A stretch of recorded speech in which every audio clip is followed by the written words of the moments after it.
it's a very general term, right? We're not trying to build alternative protein and things like that here. We are trying to change how food businesses are run. Now, we have heard of fintech, edutech, insurtech, but what's foodtech? This is Mission Ignite, no bullshit business.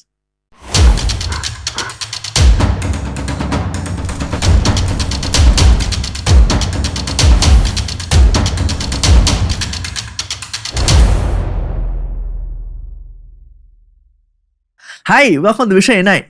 Here we uncover the no bullshit stories from successful individuals and ignite your dreams to success. In today's episode, we have a gentleman who has made the bold decision to leave his career as a CFO in Shanghai to pursue a passion that brings a slice of cultural heritage into homes across the city. Livingmenu, his brainchild, has transformed the way we experience hawker food, a beloved staple of street side dining, making it accessible to anyone hosting a party or event right from the comfort of their home. For all foodies out there, this is an episode that you should not miss. Welcoming Raphael! Hi, Tillerson. How are you doing? I'm good. Thank you for joining us in our show. Yeah, absolutely. Yeah, my pleasure. Talk to me about Livingmenu, right? Right on your shirt, right? Who are you and what's Livingmenu? Okay. So Livingmenu is a Singapore-based food tech company. We started with a vision to, make food a little bit more interesting. It really started when I was in Shanghai. I was working in Shanghai for another startup about 5-6 years ago. And every day I was just working late in the office, not knowing what to eat. And being someone who's never really lived in Shanghai before that, I really wanted to try all the possible, real local food, right? But then I realized that the food delivery platform there, it really didn't give us the authentic Shanghainese local food. And every time when I go on to these apps, right, all I saw was, enterprise or fast food kind of, Chinese fast food kind of thing, right? Yeah. And I was like, okay, it's got to be a better solution for that. And so I was thinking, what if I can come up with a platform that allows people to really taste the real local flavors. Right. So that was, the initial spark.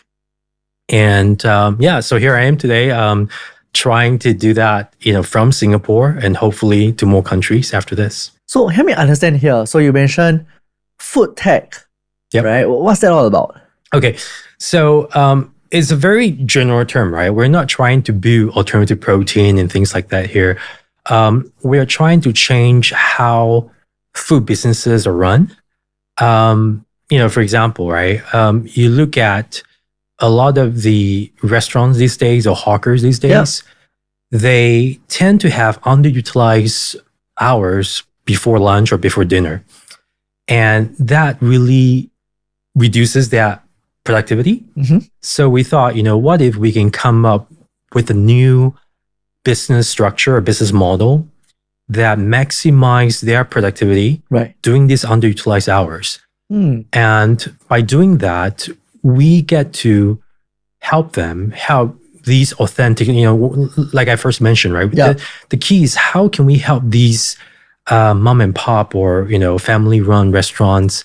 How can we help them combat in today's competitive food industry where there's a lot of bigger companies, trying to do everything in a huge central kitchen and to just heat up at their stalls in the shopping malls and things like that. So we're thinking, how can we help these guys so we can make that more sustainable? Because we're helping these smaller guys who can cook very well, who are passionate about food.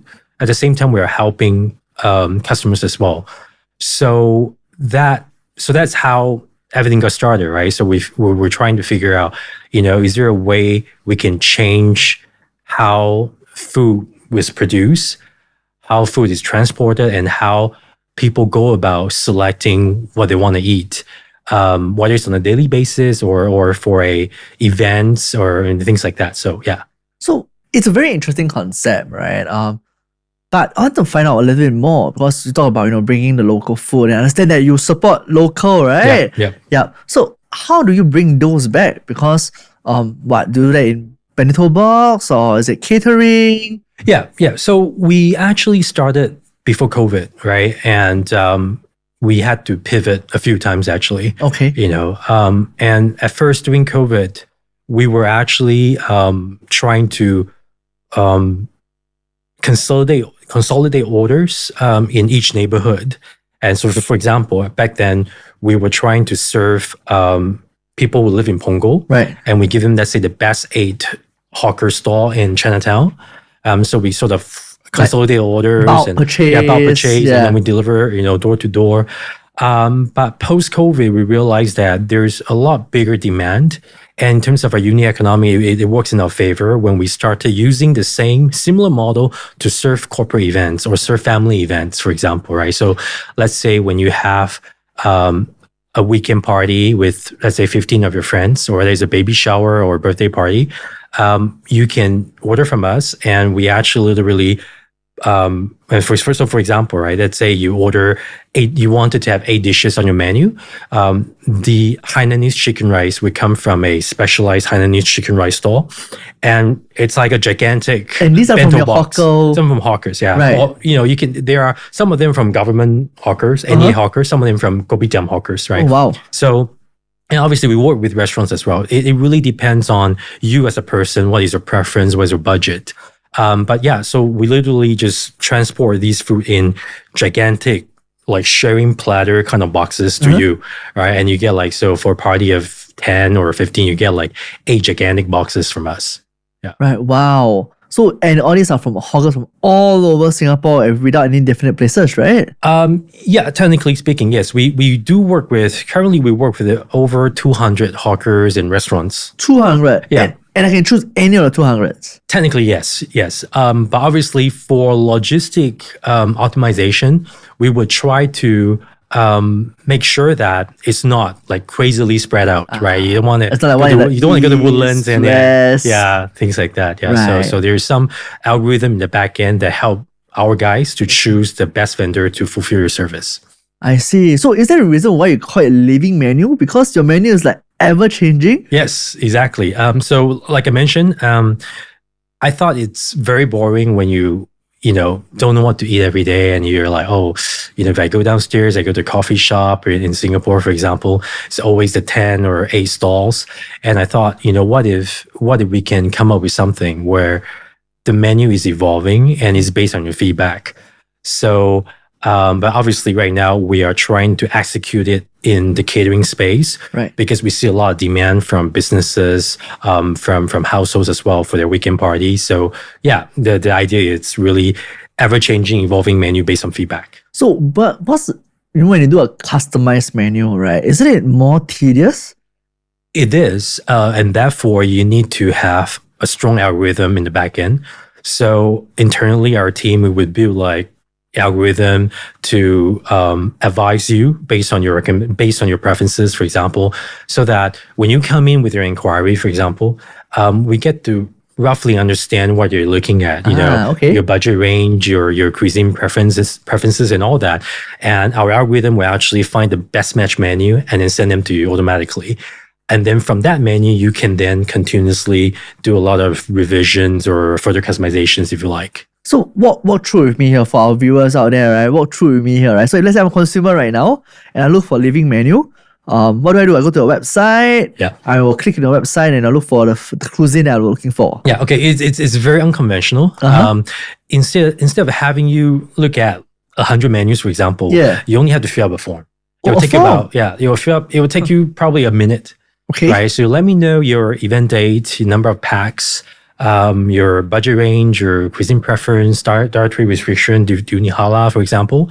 And with all that, then our system would take in this input and churn out the best match menu from hundreds of dishes that we have in our in our database. And so we will sort of match them, and we will join them together into a customized menu and show it to you.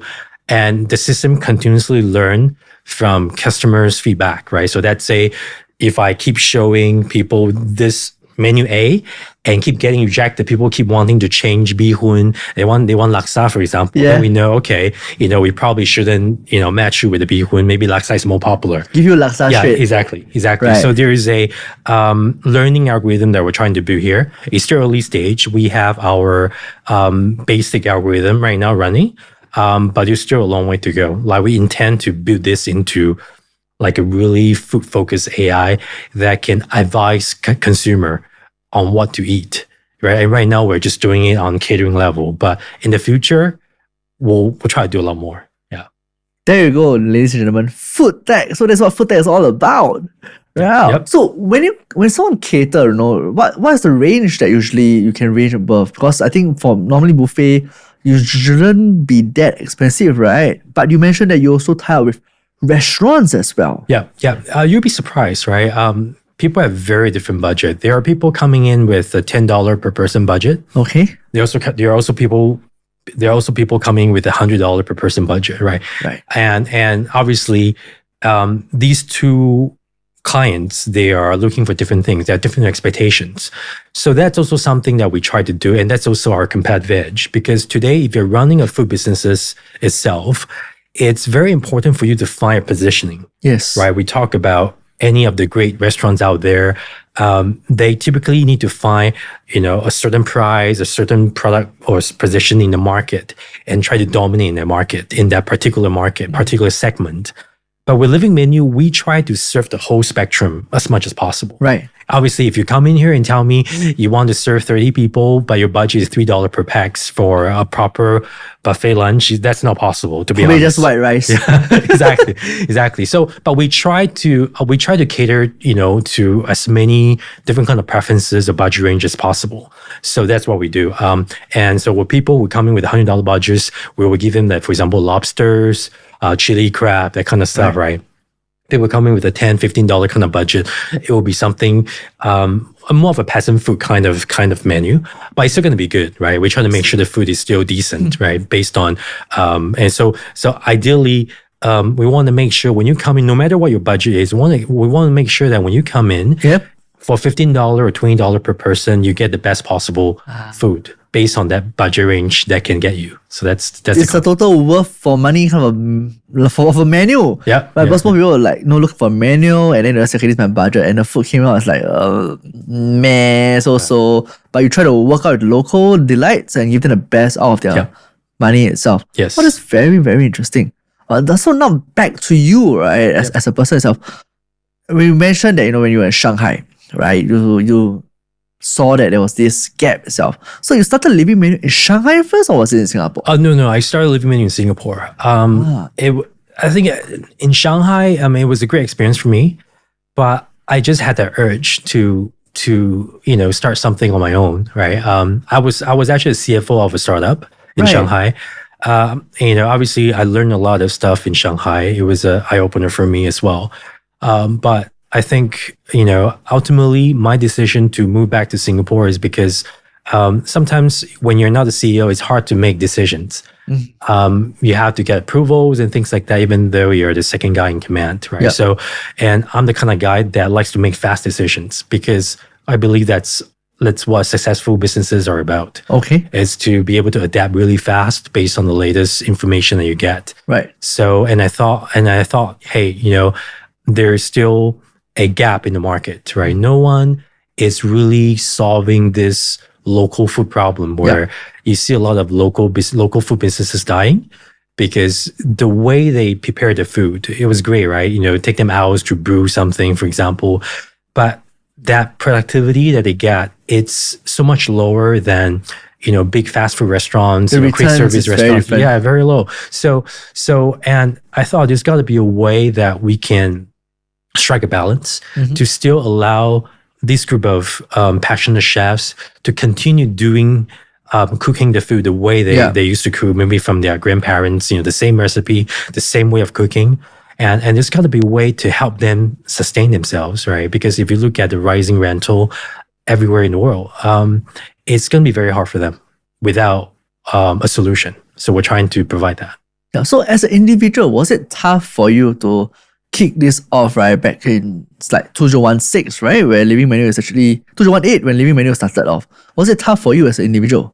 Yeah, I mean, I think everything was kind of tough when you try to kickstart something, right? But I think I was naive. I think as an entrepreneur, you have to be somewhat naive or super naive to do something. Oh, why do you say that? Because I think that's the number one kind of common trait, common characteristic of a entrepreneur. You need to be naive enough thinking that you can solve a problem easily, like, with a small team, with a small budget. So I think at the time I was like, okay, let's do this, right? I thought I had enough experience. I thought I learned enough to just get this done within a short period, and obviously not. It took us quite some time. So yeah, I would say that it's always tough, even to today. I think when you solve one problem, when you overcome a hurdle, there's always another one coming, right? And so as an entrepreneur, you just have to continuously repeat the same cycle of problem solving. So now I'm curious, what is a no bullshit podcast, right? What are some of the surprising hurdles that you have in the early days of Livingmenu? Wow, it's hard to say. There's a lot. Surprising things that you didn't expect at all.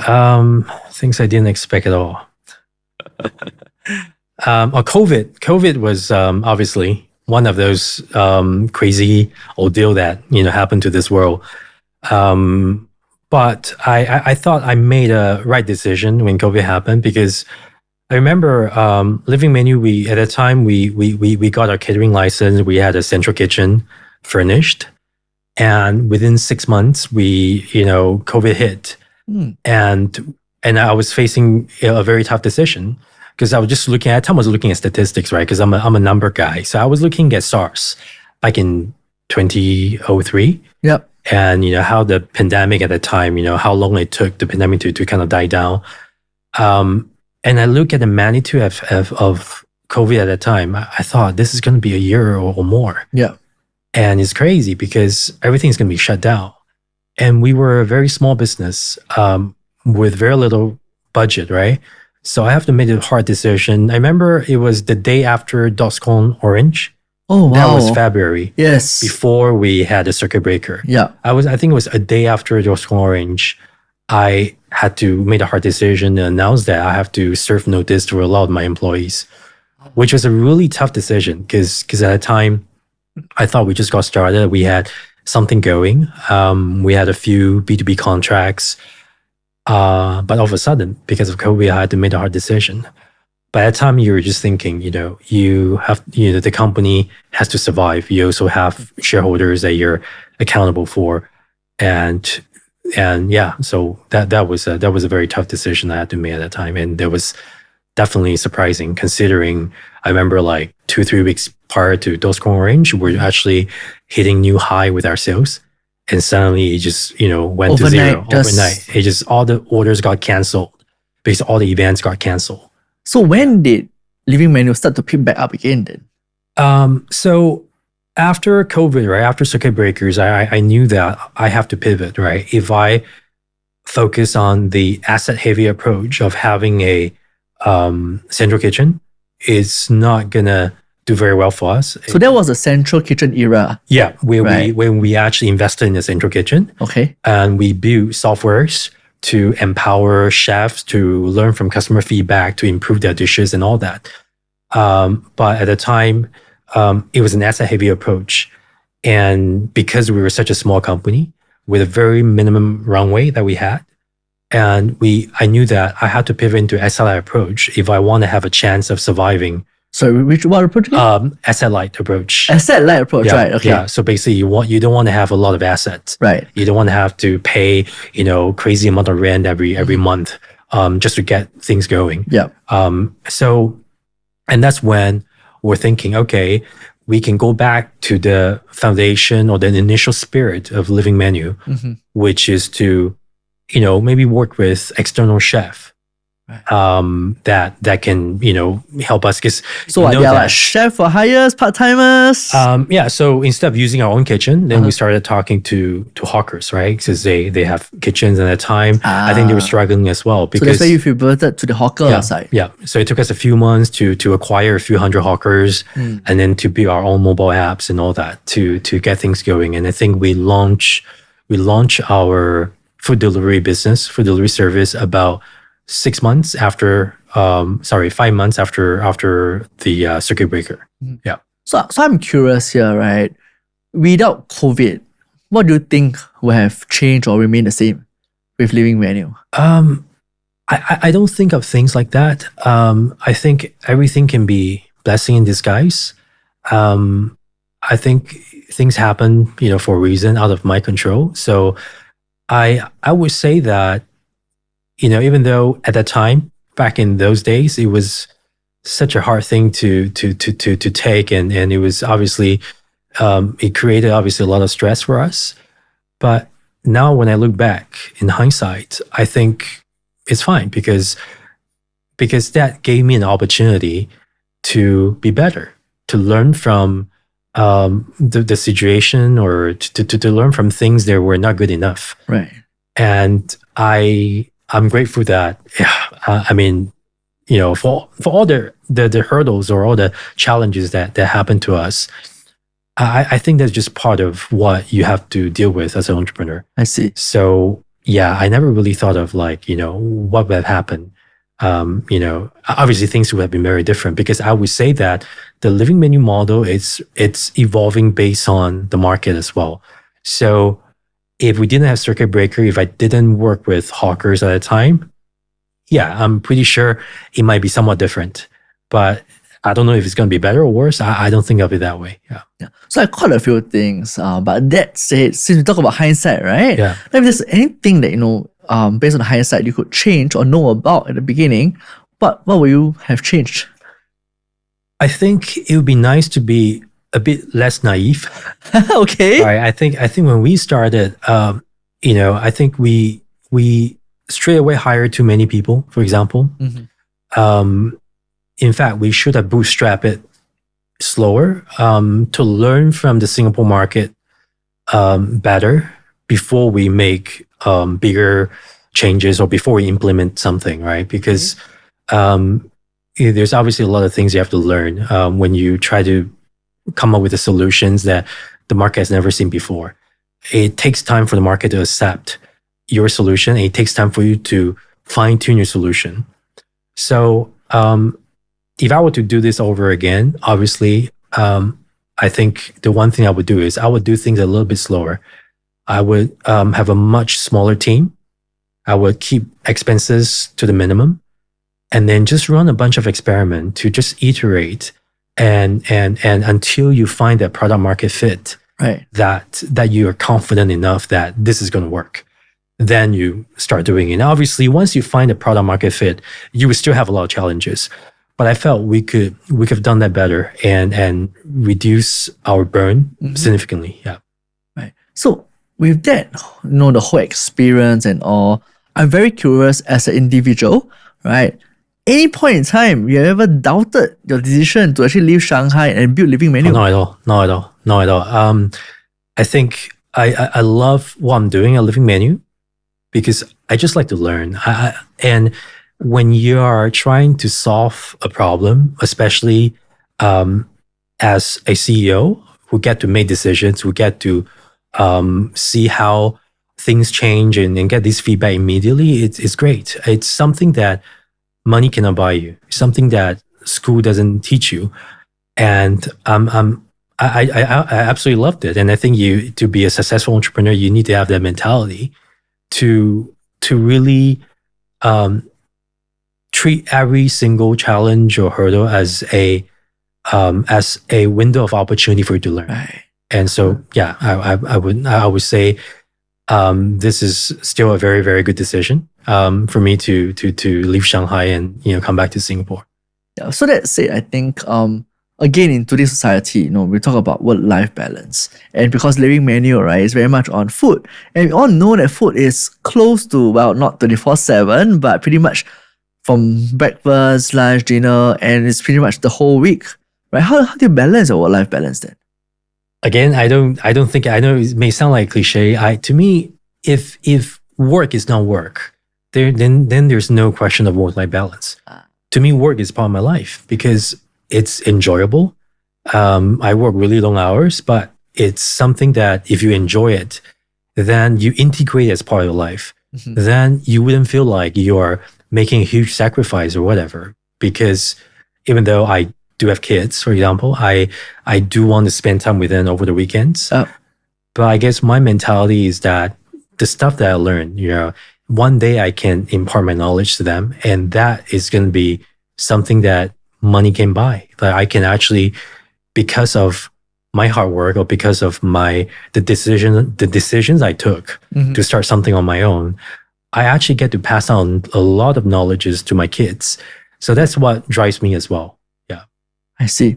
So when we look at all the past roadblocks again, right? After facing all this initial challenge, all this learning, what are some of the key decisions, right, or changes you think that you implemented to help things change around, right? Because you talk about, in COVID, right, you changed from a kitchenware software to right now it's a Livingmenu food tech itself. Is there any other things other than tech that you think that on a personal note that you have changed? I would say every day we're making small changes to improve our business model. It's hard to point out, specifically the changes that we're doing because it's really dynamic, right? Yeah. We look at data on a daily basis. We look at feedback on a daily basis, and we look at I constantly talk to my employees, talk to my colleagues, my team on like how the things that you think we can improve. I do that almost every day to maybe different colleagues, for example. So sometimes it really takes a lot of small changes to make something work. So there's a lot. It's hard for me to, given the time we have, it would probably take me several hours to go through them. But I would say ultimately, right, if I were to share one thing, it's all about efficiency.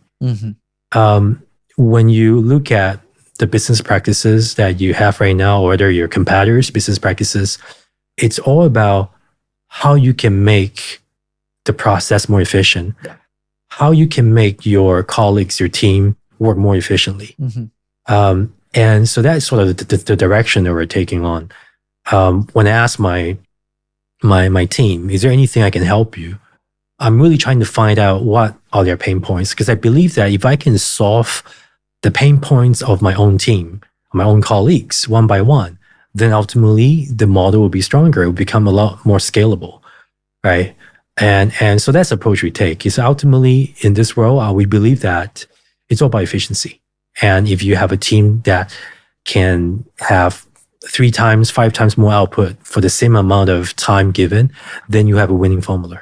So I caught 2 things over here, right? First thing first is that, you always go back to your team for feedback, for innovative changes and all, right? But what practices do you put in there? Is it like anyone can just go into your door and knock, hey, I got this new idea? Or do you have a set system in place that they can actually feedback certain changes? Yeah, I don't have a door. I sit with everyone else. We like to be as open as possible. So it's an open door concept, no office. Okay, no office. Yeah, we don't have. We just have like open floor. Everybody's sitting next to each other.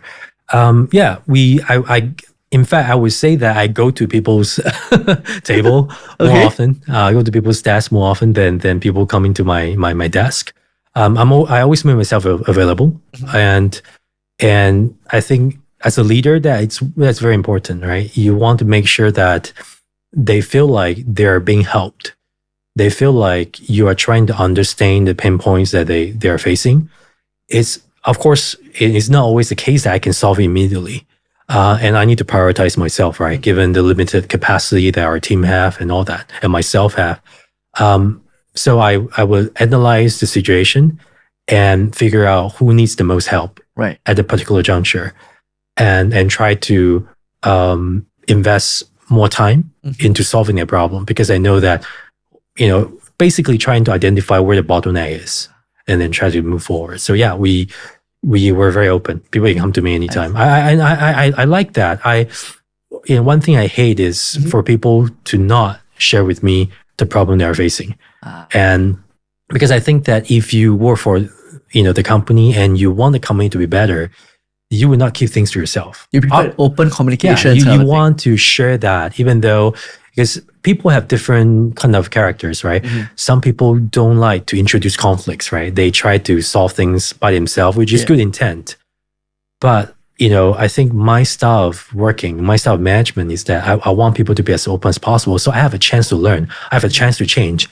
If you think I suck, then you tell me where I suck. Then I can do better, right? If I agree with you, I will do better. Yeah. So for those working at Livingmenu, there you go. Your boss has just mentioned that you think he suck and what? Please let him know so that he can improve on it. Yeah, pretty much. Yeah. Yeah. So when we talk about teams right now, because in the past conversation, we talked about team and all. So what do you look for of a team members? What sort of qualities do you look for in hiring a staff? Yeah, it's now that I have a lot more experience in my early 40s right now, the first thing I would look for it's kind of funny, right? I tend not to focus too much on the resume. It can be very deceiving, right? It's similar to how I think it's very intuitive, I would say. It's like how when we were in schools, right? Who are our best friends? Who do you get along with better? During the first interview, if you find that you have a natural chemistry with this person, you find that you can talk to this person, then usually the hiring decision wouldn't be too bad. It will probably be maybe 5, 6 out of 10. It may not be a 10 out of 10, but it's unlikely to be a 1 or 2 out of 10. There are times where in the earlier part of my life, when I hire people out of resume, just looking at the resume itself, even though I knew that it was kind of hard for me to communicate with this person, and I still made that hiring decision because I thought, on the book itself, he or she is exactly, it's perfect, exactly what we need, right? But usually, right, I think 9 out of 10, in fact, I would say 100% of the time, that would be a bad decision. 100%. I would say at least till, this part of my life, I would say it's about 100%. Wow. So I basically look for, it's really based on intuition. You sit down with this person, you talk to him, and you get a sense of who this person is. And you feel like you're comfortable. You feel like you're comfortable with this person. Then you look at the resume and say, okay, he should have the skills, right? Yeah. So you don't necessarily have to have all the skills because skills can be learned, right? Yes. You need to have the right mentality. And ideally, we like to hire from within our team, or for example, right, our operations manager. I have a very good operations manager. When he first joined us, he was a driver. Oh wow! But he was the best driver. It's very clear that you're looking at the stats. His response time, he was the best driver. So I basically just got him to the office and say, hey, you have to join me. I think you're more than a driver. And he's been with us for several years and he's doing really well. Wow. So because when you get a chance to really sort of examine how this person is going to be like, then your chance of failure will be lower because you already work with him for maybe 3 months, 6 months. But obviously, you don't always get a chance of having that. These are very rare opportunities. Yeah. So if I don't have that, I would say, just make sure that you're comfortable with this person. That's the number one rule. Everything else is secondary. Yeah. So because our show, so we have a lot of very young people out there, right, who are actually looking at starting off a career, looking at entrepreneurship, right, and all. What would you actually give advice to these young entrepreneurs who are just starting up? I would say that it's not about finding, the biggest company, the most glamorous company to work for. I think if you're just starting out, I think your boss is important, right? Whoever that is your immediate superior, that is probably the most important person. You should base your decision on that. Because when you're in your early 20s, right, having a good boss that give you the opportunity, that give you the guidance, that's invaluable. Right. Even when you get a chance to work for the biggest company, you may not have that chance to get coach, to get a mentor. that is willing to invest his time to train you, to give you more exposure, to help you. And I think that's the most important thing for sure. So when you say that you're looking for a good boss, right? So are you looking at like mentorship or? It's the same thing, right? Like when I interview for a potential new hire, I look at whether I can get along well with him. Just, you get that sense when you sit down with someone, chemistry, right? Yeah. You sit down with this person for 30 minutes. Do you feel like stopping the conversation, ending the conversation ASAP, or you feel like you can keep talking to this person for more than half an hour, more than 1 hour? Yeah. So that's a clear indication. That's the most important indication. And same thing applies to guys out there looking for jobs. Yeah, so when you look at that, is it because sometimes in your life you're being impacted by a mentor? Were there mentors in your life that helped you? Unfortunately, I didn't have a real mentor. So I felt like, if I had a mentor when I was in my early 20s, I think that can maybe accelerate my growth by maybe 5 to 10 years easily. I could be 5 or 10 years ahead of where I am if I had a proper mentor. I didn't have that opportunity to have a mentor coaching me. So that's something that I would definitely advise young people out there. When you go for an interview, make sure you get to meet your immediate superior. Yeah. Ask the HR manager if that's the person interviewing you. Say, can I get to meet the person that's going to be my boss? And sit down with him and understand whether or not this person is someone you feel like you can go to. You can have a proper conversation with him. Is he going to be helpful? That makes a big difference. Yeah. So currently you're mentoring someone, I assumed? Yeah. I mean, I always say that I'm trying to do that for all my employees, all my colleagues, right? I try to, but obviously, I did have someone that joined me as an intern. Wow. That was 4 or 5 years ago, and he was doing really well. I mean, I don't want to take a lot of credits, right? But I'm pretty sure I gave him enough opportunity and exposure and help him as much as possible. But unfortunately, recently he got headhunted and left the company. Oh. To be honest, on that day itself, when he told me that someone offered him, I was a bit bitter. But because you groomed him for so long, right? Yeah, but at the same time, now I'm really happy, right? At least I felt like I probably made a positive impact in a young man's life, and I think he's doing really well right now. So I'm happy for him. Yeah. So I think that's great. When you talk about impacting the young ones and all, most of them have actually a bit of self-doubts, limitations, right? Because you walk the path that many doesn't really walk on, right? So what would you tell them, where they actually doubt their own self-doubts and limits? Yeah, I think you have to believe in yourself, obviously. I mean, it's a cliche, but the first thing is you have to believe in yourself, right? And you need to try not to get too complacent as well. So it's a fine balance between having enough self-confidence and not getting too complacent. Right. We live in a very competitive world today. Whether you're running a startup trying to compete against a lot of bigger companies, or whether you're out there competing for a position, you need to try to give yourself as many exposure as possible, right? And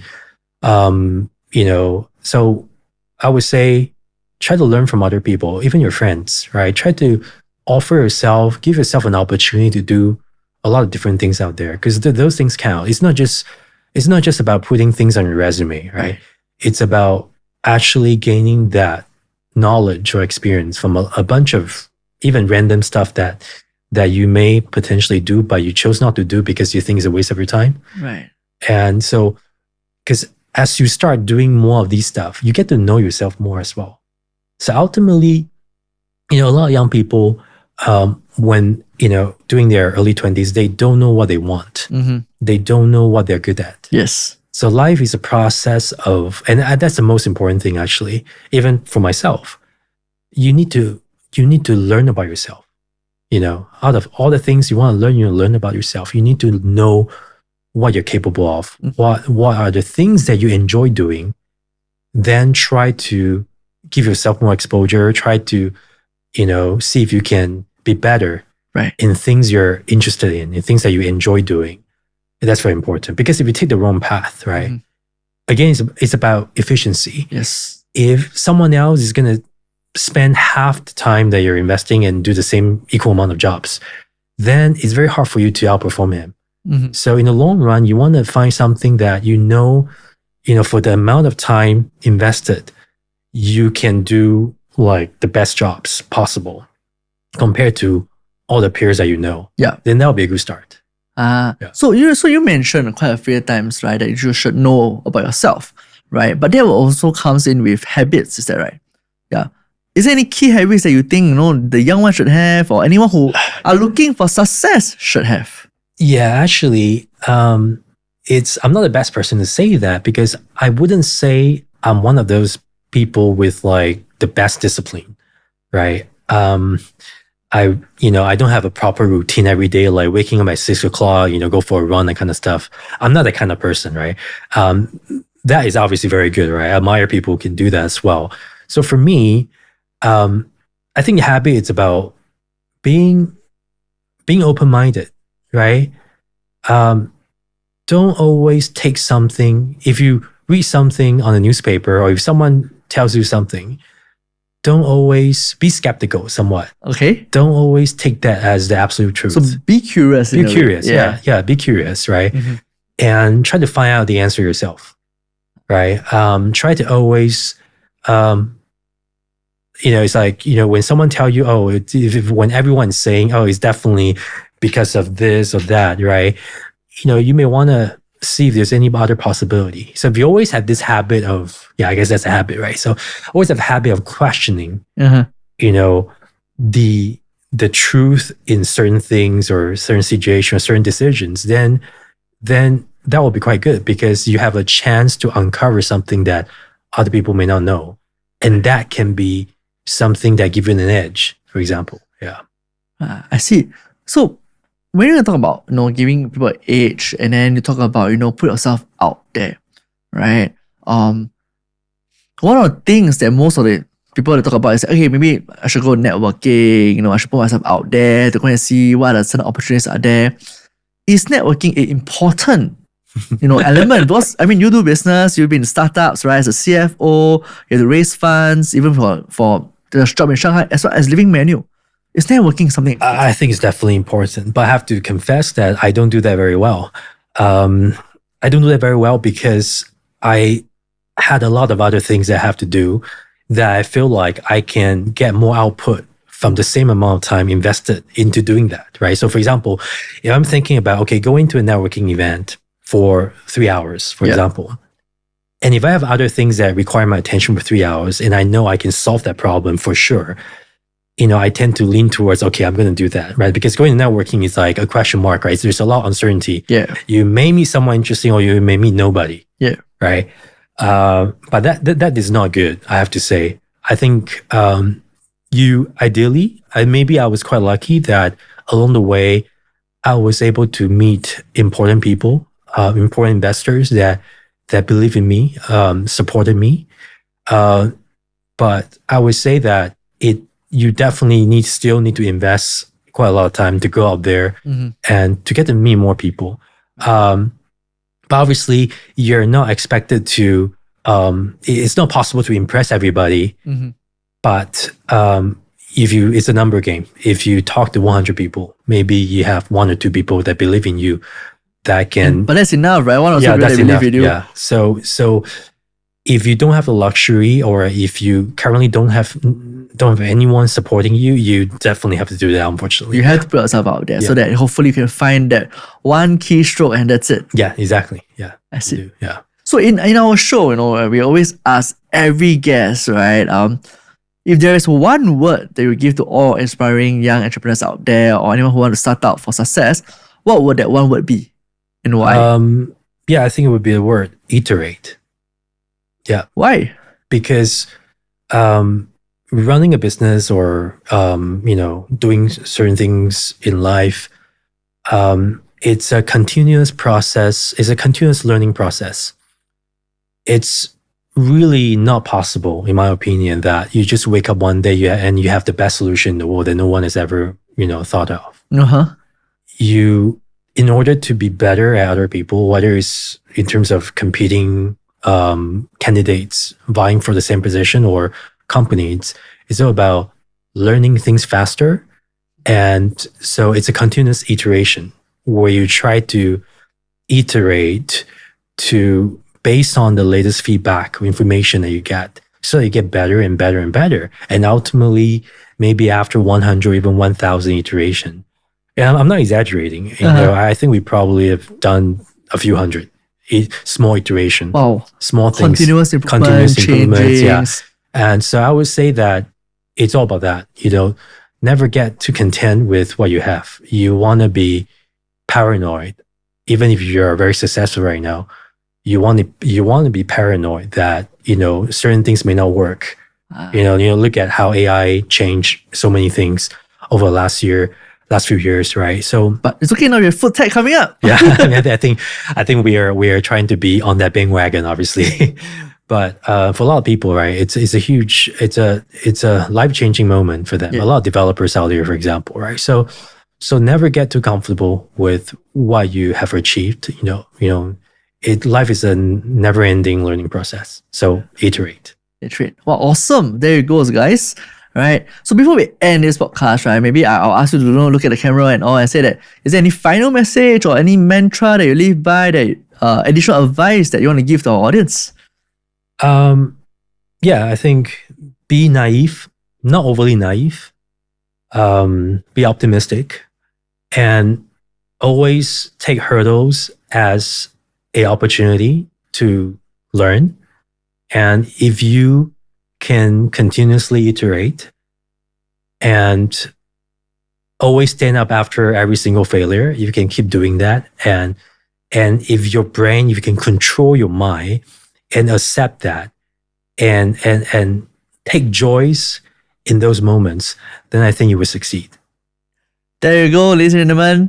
Thank you very much, Raphael, for joining our podcast once again. Yeah, thank you, Tilson. Thank you, Raphael. As we wrap up today's episode with Raphael, we take with us not just the story of Livingmenu, but the trove of lessons on resilience, innovation, and the entrepreneur spirit. Raphael's journey, as you have heard from him, right, journey from the boardroom in Shanghai to the bustling kitchen of Livingmenu, has shown us that passion, perseverance, and traditional boundaries can be challenged, and new paths forged as long as you believe in yourself. To our listeners, whether you're dreaming of starting your own ventures or in the midst of navigating your own entrepreneur path, remember what he said. Remember his words of encouragement and embrace the challenge of opportunities to grow and never lose sight of your vision. I hope this podcast has ignited your mission. Do join us for more no bullshit stories from successful individuals on Mission Ignite. Hi guys, thank you for listening. If you like what you have just heard, follow us for more content like this.